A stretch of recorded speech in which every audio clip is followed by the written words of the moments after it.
De Volta ao Lar, o encadernado do Homem-Aranha, escrito por Luiz Straczynski e desenhado pelo John Romita Jr., também conhecido aqui no Brasil como Romitinha. Essa aqui é uma saga muito aclamada, eu diria. Eu não sou tão bem inteirado na mitologia do Homem-Aranha, mas eu vejo sempre comentários sobre essa saga. Inclusive, foi uma das... Não, foi a saga que a Panini escolheu para começar essa nova modalidade aqui de vendas dele, que é justamente o Marvel Saga, que traz é, a proposta de trazer encadernados fechados com uma fase inteira de um artista. No caso aqui vai ser a fase toda do Straczynski no Homem-Aranha. E eu ainda não tinha lido ela. Sai em outros formatos, como por exemplo pela Salvati, mas não tinha pegado para ler.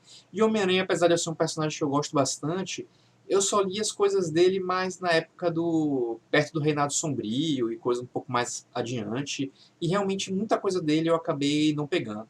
E agora achei interessante esse modelo aqui que a Panini está lançando, achei legal a proposta e estou comprando aqui para ver no que vai dar. E assim, essa HQ dos Straczynski, ela chega...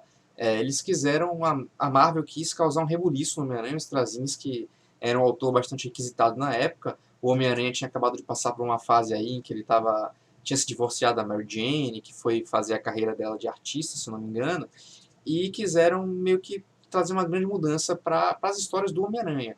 Então o Straczynski ele chega e já faz a grande mudança, que aparece um personagem chamado Ezequiel, um cara mais velho, de cabelo assim já branco, grisalho, empresário, como se fosse uma versão diferente do Peter Parker, quando você para pensar sobre ele, tipo o que o Peter Parker seria se ele não levasse tão a sério a ideia de com poderes vem grandes responsabilidades e procurasse mais se resguardar de alguns perigos. E o Ezequiel ele fala com o Peter Parker o seguinte: o Ezequiel primeiro, o sensor aranha do Peter Parker não detecta o Ezequiel, e o Ezequiel tem os mesmos poderes do Peter Parker. E ele chega para o Peter e fala: olha, você já parou para pensar o que veio primeiro? A radioatividade da aranha ou os poderes dela? Do tipo, ele induz o Peter a ficar ponderando se a aranha já tinha a capacidade de passar os poderes dela e estava morrendo por causa da radiação, ou se é a radiação que tornou a aranha capaz de passar aqueles poderes de aranha. E isso é uma grande mudança de paradigma na vida do Peter Parker, na ideia de como ele recebeu os poderes dele, e deixa ele pensando bastante a respeito disso. E ver um cara que tem os poderes iguais ao dele, é, que certamente não foi mordido pela aranha, já que a aranha foi esmagada quando o Peter Parker foi picado por ela, deixa ele pensando bastante nisso. E o Ezequiel vai falando sobre tudo uma questão de poderes totêmicos e de como Peter Parker seria meio que um representante do totem da aranha, de poderes animais da natureza, e de como vários inimigos dele seriam meio que versões falsificadas de poderes totêmicos, como por exemplo, que mesmo sem saber estavam assumindo esse lado de inimigos da aranha, digamos assim, como por exemplo o Rhino, que é um rinoceronte, o Abutre, o Escorpião e outros caras, o Dr. Octopus e todos mais que usam, digamos, personas de animais. E então pega o personagem Peter Parker e o leitor e meio que dá um 360 não, 180 com a ideia da origem dos poderes do Peter Parker e coloca um negócio bem mais animalístico na equação, em que a aranha não é só mais é, uma criatura que acabou mordendo Peter Parker e foi completamente incidental e a culpa foi da radiação, mas sim uma força animal da natureza que passou os poderes para o Peter Parker por algum motivo. Provavelmente porque a aranha estava morrendo por causa da radiação. Essa é a ideia que lança. E para completar essa ideia surge um novo vilão, que é o Morlun, um vilão que, porra, é um vilão que eu achei muito bom. Ele é uma criatura, meio que um vampiro, digamos assim, que absorve a energia é, dessas pessoas que têm poderes totêmicos e está atrás do Peter Parker, porque o Peter Parker ele seria bastante puro, teria bastante ligação com a fonte dos poderes totêmicos dele. Então seria uma refeição muito nutritiva para o Morlun. O Morlun aparece e vai atrás do Peter Parker e o cara é completamente implacável. O cara não cansa, o cara é super forte, super resistente. E o Homem-Aranha realmente se linha muito nessa luta com o Morlun, que é um cara também inteligente, é um cara até educado e ele é até mesmo imune às piadas que o Peter Parker faz, a maior arma do Homem-Aranha. Então é um vilão que, pô, um vilão de respeito. como ele é apresentado, curti bastante. Inclusive é interessante que ele é um vilão que foi pouco usado até hoje. Ele tem uma presença bastante relevante na saga do Aranhaverso, mas tirando isso, essa fase, ele não tem tanto. Ele não aparece tanto nas histórias do Homem-Aranha. Ele apareceu. Eu dei uma pesquisada, ele aparece nessa saga, aparece no Aranhaverso, aparece no Reinado Sombrio, quando fazem alguma coisa com ele, Pecado Original, mas nem tem tanta relevância. E aqui mesmo que ele é, digamos, o grande vilão da saga, como muitos outros vilões do Homem-Aranha já foram vilões da fase continuamente, o Morlun só foi 2 vezes. Nessa época aqui, que já tem bastante tempo, mais de 20 anos, se eu não me engano, e agora na fase do Aranhaverso. E é um personagem muito bom.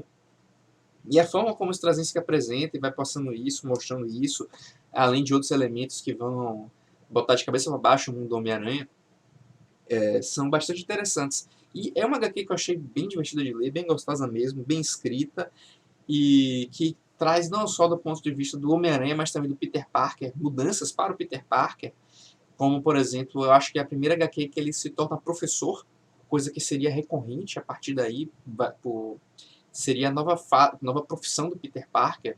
Acho que é a partir daqui que ele deixa de ser o Peter fotógrafo e passa a ser o Peter Parker professor mesmo. E é um grande crescimento do personagem, essa mudança.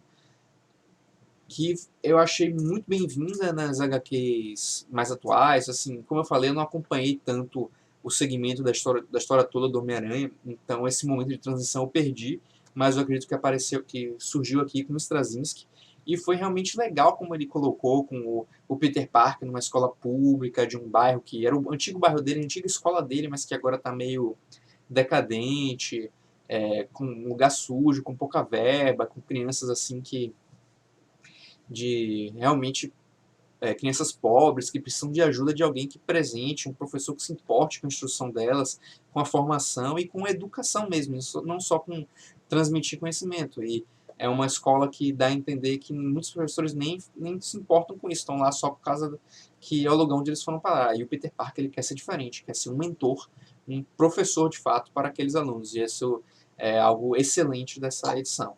A arte do John Romita Jr. é aquele lance. Eu não gosto do John Romita Jr. Eu acho que ele consegue desenhar bem, mas ele acabou escolhendo para ele um estilo que eu achei que eu não gosto. Acho estranho os rostos que ele desenha. Fica todo mundo meio estranho. E conforme você vai avançando no histórico do desenhista, os desenhos dele vão ficando cada vez mais estranhos. Esse aqui nem é o mais estranho deles. No entanto, eu tenho que elogiar. Aqui o John Romita Jr. está muito dinâmico na forma dele desenhar as cenas mais de ação.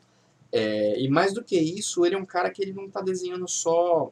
Ele não desenha só os personagens, não é um cara que fica assim com foco nos personagens. Você pode ver aqui que ele se foca bastante em desenhar a cidade inteira. Tem sempre visões assim bem panorâmicas, mostrando os arredores, mostrando a cidade onde o Homem-Aranha vive, que é um elemento muito importante para a obra. E eu acho aqui a cidade muito presente na arte dele. É, assim, tem autor, assim, todo autor ele vai desenhar os backgrounds, né? É, muito mais do que acontece até em mangás, que muitas vezes os autores suprimem um pouco os arredores e focam no rosto do personagem, assim, às vezes deixa até em branco o fundo. E nos quadrinhos ocidentais isso não acontece tanto. Mas mesmo assim tem muitos autores, muitos desenhistas que conseguem dar um jeito de focar mais nos rostos dos personagens e para ter que desenhar menos o ambiente, que é uma coisa demorada de se fazer mesmo. E mesmo nos que fazem isso, eu acho que não, às vezes não tem tanta expressividade quanto sentir que o Romita Jr. conseguiu colocar aqui. É tipo naquelas HQs do Demolidor, do Frank Miller, que a cidade é realmente uma entidade presente. E eu senti isso aqui também nessa HQ do John Romita Jr. Então fica aí meu elogio, que eu curti tanto o roteiro quanto a arte. Eu acho que combinaram muito bem, porque o Homem-Aranha tem todo esse lado de o Peter Parker, da vida cotidiana dele. Tem todo esse foco, como eu falei, na luta do Homem-Aranha com o Morlun, no Peter tornando-se professor. E eu acho que você colocar a presença de uma coisa, uma, uma entidade tão, como posso dizer, conectada com a nossa realidade, que é a cidade, mostrar que o Homem-Aranha está inserido num lugar real, faz bastante diferença para a história, e eu acho que nesse sentido a HQ ficou muito boa. Mas espero que tenham curtido esse meu vídeo, vou ficando por aqui, acho que já me estendi demais. E até a próxima, que eu ainda não sei, na verdade eu sei sim qual vai ser, o próximo vídeo será sobre o mangá, o recém-lançado pela Panini, Banana Fish, que eu já estou mais ou menos na metade. Mas por enquanto eu fico nessa, e até o próximo vídeo.